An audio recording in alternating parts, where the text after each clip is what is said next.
next topic is cell envelope.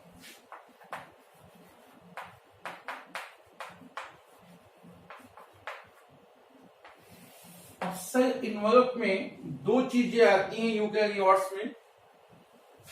पहली चीज है यहां पर सेल वॉल। सेल वॉल के लिए पहली चीज है कि cell wall is a characteristic feature of plant cells. सबसे पहले सेल वॉल को नोटिस किया गया रॉबर्ट हुक के द्वारा 1665 में। सेल वॉल डेड है, थिक, रिजिड एंड परमिएबल। तो सेल वॉल निर्जीव है, मोटी, मजबूत है और परमिएबल है। कैरेक्टरिस्टिक फीचर है प्लांट सेल का। फंजाई में सेल वॉल काइटिन की बनी होती है। ये एन एसिटाइल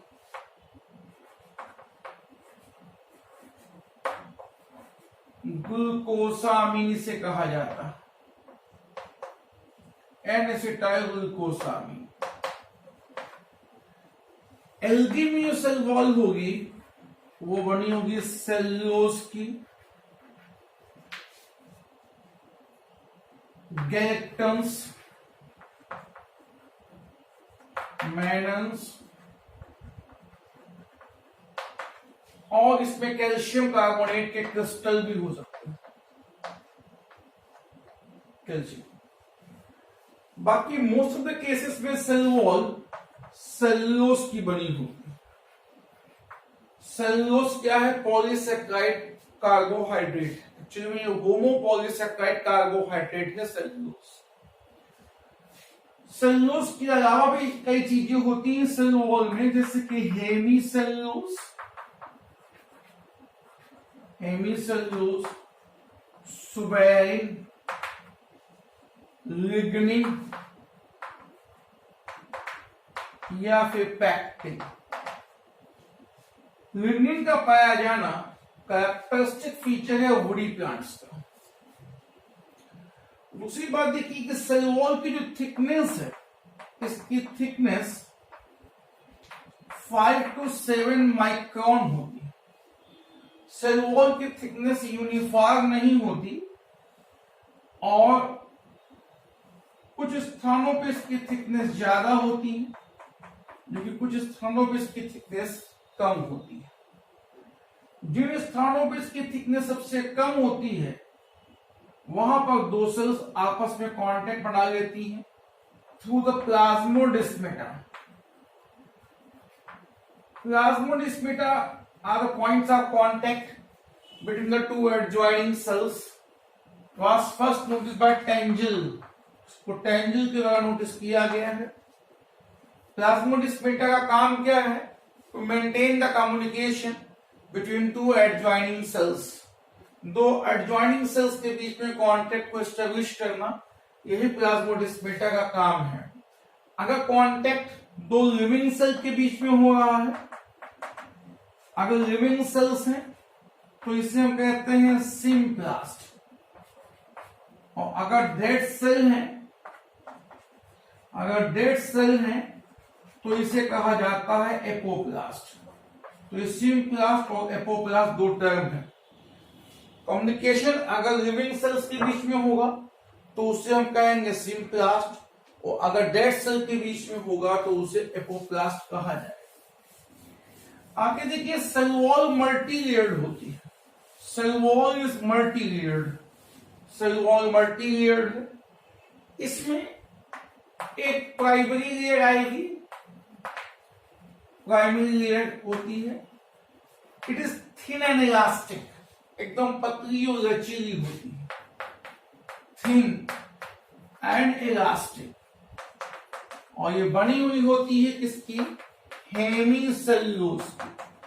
ये हेमीसेल्यूलोज की बनी हुई। जबकि जो सेकेंडरी लेयर है, सेकेंडरी लेयर ये थिक एंड रिजिड होती है।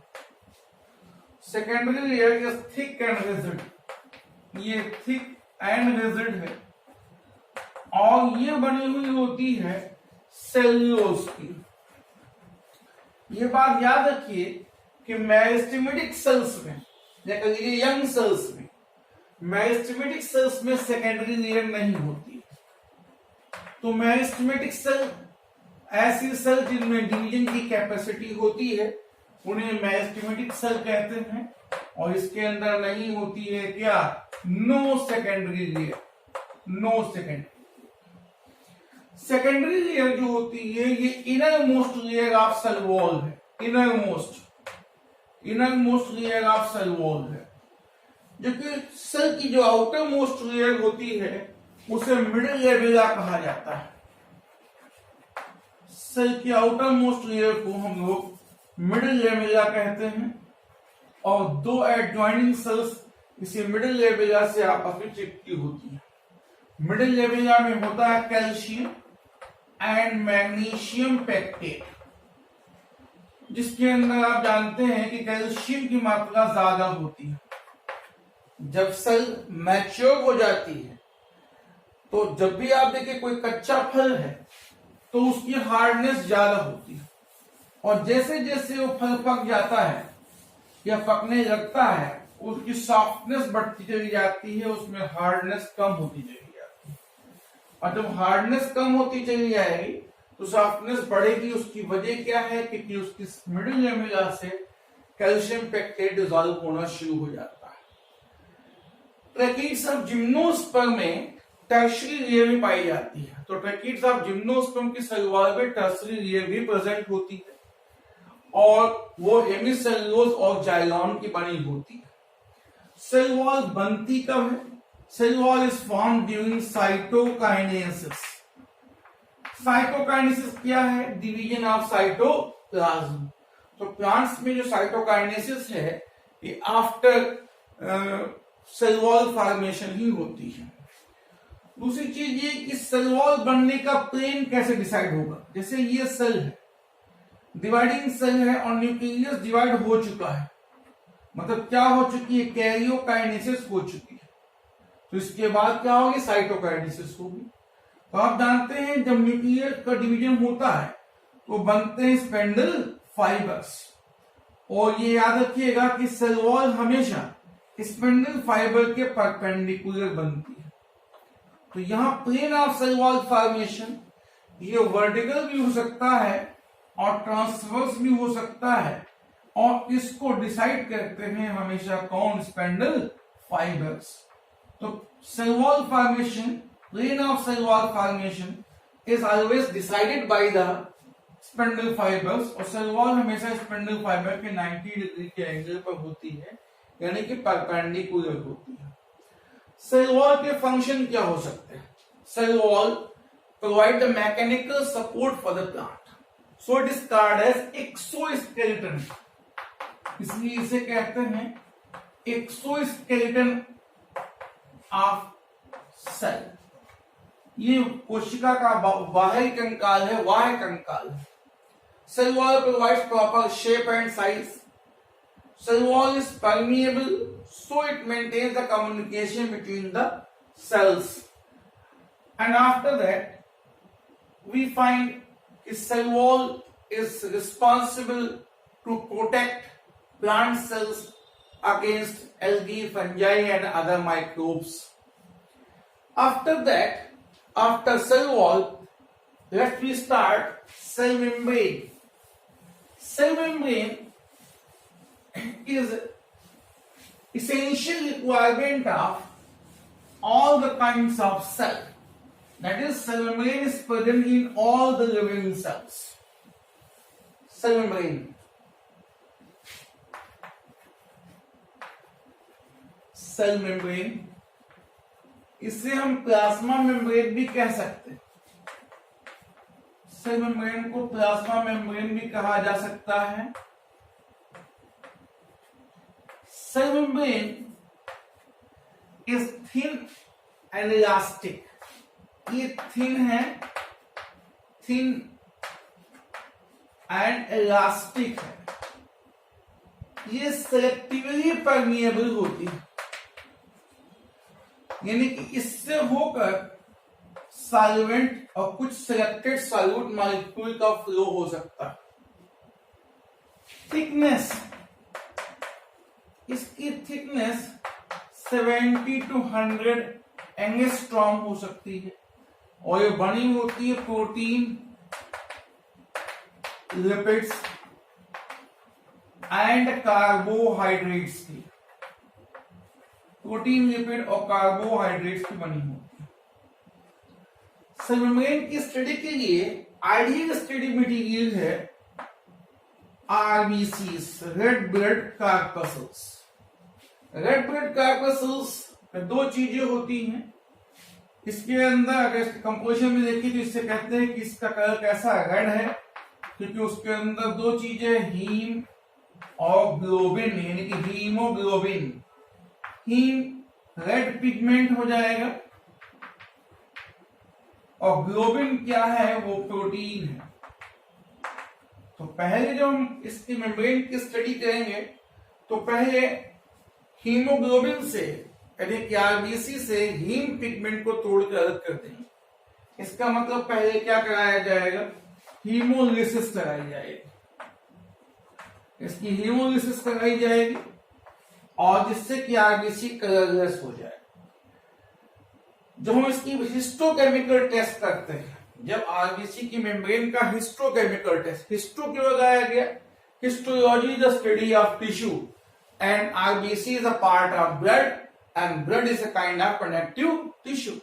इसीलिए से कहते हैं जब इसकी हिस्टोकेमिकल एनालिसिस करेंगे तो इसके अंदर प्रोटीन हमको मिलती है 52%, लिपिड मिलता है हमें 40%, जबकि इसमें कार्बोहाइड्रेट मिलेगा हमको केवल 8%। ये मिलता है 8%। तो ये सेल मेम्ब्रेन का कंपोजिशन हो जाएगा। देखिए सेल मेम्ब्रेन की स्टडी के लिए कई मॉडल दिए गए हैं, जैसे सैंडविच मॉडल, जिसे हम अल्फा कॉन्फ़िगरेशन मॉडल भी कहते हैं, यूनिट मेम्ब्रेन मॉडल, इसे हम बीटा कॉन्फ़िगरेशन मॉडल कहते हैं, और सबसे पॉपुलर मॉडल जिसे कहते हैं fluid mosaic model. Fluid mosaic model 1972 में दिया गया था। ये एक बाइलेमिनर मॉडल है और इसमें आप देखोगे कि लिपिड मॉलिक्यूल की बाइलेयर है, 2 लेयर लिपिड मॉलिक्यूल्स की हैं और उसमें बिखरा पड़ा हुआ है कौन, प्रोटीन। उसमें प्रोटीन बिखरा पड़ा है, लिपिड मॉलिक्यूल के 2 लेयर्स हैं और उसमें प्रोटीन बिखरा पड़ा है। अब कुछ प्रोटीन तो एकदम धसे हुए होते हैं इसमें, और कुछ प्रोटीन ऐसे होते हैं जो कि बाहरी सतह पे होते हैं। तो प्रोटीन डिस्ट्रीब्यूटेड है। ये लिपिड मॉलिक्यूल, लिपिड बाइलेयर, ये लिपिड बाइलेयर। अब लिपिड मॉलिक्यूल में आपको पता होगा 2 चीजें होती हैं, एक हेड और टेल। इसका जो हेड होता है ये हाइड्रोफिलिक होता है, हाइड्रोफिलिक हेड, और टेल चूंकि अंदर की ओर होती है तो इसे हाइड्रोफोबिक टेल कहा जाता है। हाइड्रोफोबिक टेल है। प्रोटीन के मॉलिक्यूल इस पे धसे हुए हैं, जो कुछ ऊपरी सतह पे है उसे एक्सट्रिंसिक प्रोटीन कहते हैं। ये लगभग 30% के आसपास होती है, और कुछ धसे हुए हैं, इसे हम कहते हैं ट्रांसमेम्ब्रेन प्रोटीन या टनल प्रोटीन भी कहा जाता है इसे। ये इंट्रिंसिक प्रोटीन कहलाएगी।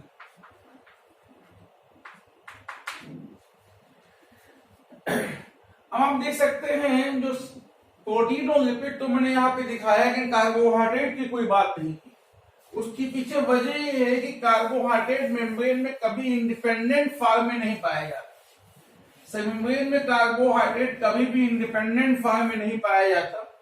It is associated with protein, protein के साथ जुड़ा होता है, तो इसे कहते हैं ग्लाइकोप्रोटीन।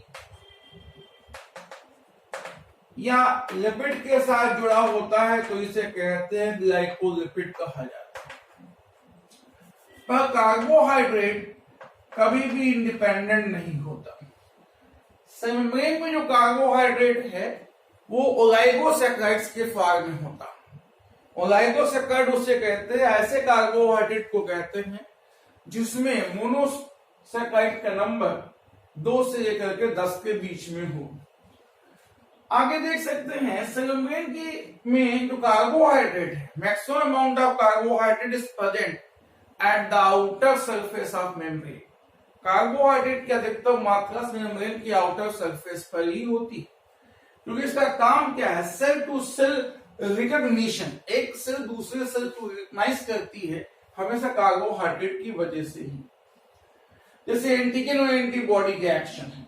ऐसे ही आप देख सकते हैं स्पर्म और ओवा, स्पर्म और ओवा जब आपस में फ्यूज करते हैं तो एक दूसरे को पहचानते हैं, रिकॉग्नाइज करते हैं सेल मेम्ब्रेन के द्वारा ही, यानी कार्बोहाइड्रेट के द्वारा है। यहां देखिए क्वेश्चन आता है कि मेम्ब्रेन का नेचर सिमेट्रिकल है कि एसिमेट्रिकल, तो इसका नेचर एसिमेट्रिकल है। आप देख सकते हैं एसिमेट्रिकल नेचर है, क्योंकि पूरा कुछ बिखरा हुआ है प्रोटीन इसके अंदर।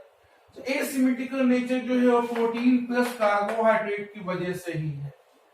दूसरी चीज फ्लूइड मोज़ेक, जो चीज कंटिन्यूअस होगी उसे फ्लूइड कहेंगे और जो डिस्पर्स्ड होगी उसे मोज़ेक कहेंगे। तो यहाँ पर कंटिन्यूअस लिपिड है तो इसे कहा जाता है फ्लूइड, इसे फ्लूइड कहा जाता है। और डिस्पर्स कौन है, प्रोटीन, इसीलिए इसे क्या कहते हैं, मोज़ेक कहा जाता है। एक क्वेश्चन आया हुआ है कि फ्लूइड मोज़ेक मॉडल दिया किसने है, तो fluid mosaic model was given by Singer and Nicolson. ये मॉडल सिंगर एंड निकोलसन के द्वारा दिया गया है। Model was given by Singer and Nicolson. यहां पे देखिए कि लिपिड मॉलिक्यूल की वजह से ही मेम्ब्रेन में फ्लेक्सिबिलिटी है। तो quasi fluid nature, flexible nature, quasi fluid nature of lipid molecule is essential for bilateral movement of protein molecule across the membrane. अब ट्रांसपोर्ट, मेम्ब्रेन से होकर के ट्रांसपोर्ट होता है, ट्रांसपोर्ट अक्रॉस द मेम्ब्रेन। और ट्रांसपोर्ट देखिए दो तरीके का, एक पैसिव ट्रांसपोर्ट है जिसमें कोई एटीपी कंज्यूम नहीं होती है, अपने आप होता है, जैसे कि ऑस्मोसिस, ऑस्मोसिस या डिफ्यूजन। ऑस्मोसिस या डिफ्यूजन पैसिव ट्रांसपोर्ट है। और दूसरा होता है एक्टिव ट्रांसपोर्ट, जिसमें खर्च होती है क्या, एनर्जी। अब active transport after consumption of ATP होते हैं, और इसमें आप देख सकते हैं एग्जाम्पल आए हुए एग्जाम में एक्टिव ट्रांसपोर्ट में, जैसे कि इंडोसाइटोसिस। इंडोसाइटोसिस जो है इससे हम बल्क ट्रांसपोर्ट भी कहते हैं। इंडोसाइटोसिस को हम बल्क ट्रांसपोर्ट भी कहते हैं। तो यहां पर आप देख सकते हैं बल्क ट्रांसपोर्ट भी कहलाता है। इसमें दो कंडीशन है, अगर कोई सॉलिड जाएगा बाहर से अंदर तो उसे कहते हैं फैगोसाइटोसिस, फैगोसाइटोसिस, और अगर कोई लिक्विड है तो उसे पिनोसाइटोसिस कहा जाता है। और ऐसे एक्सोसाइटोसिस भी होता है। एक्सोसाइटोसिस क्या है कि जब कोई लिक्विड सेल से बाहर निकल के आएगा तो उसे एक्सोसाइटोसिस या सेल वोमिटिंग कहा जाता है, सेल वोमिटिंग कहा जाता है। ये एक्सोसाइटोसिस है। और यहां पर आप देख सकते हो इसमें भी एनर्जी खर्च होती है। एक एग्जाम्पल और है sodium potassium pump, sodium potassium pump, ये भी एग्जाम्पल है किसका, एक्टिव ट्रांसपोर्ट। इसके आगे हम लोग नेक्स्ट लेक्चर में शुरू करेंगे Indo membrane system. Thank you.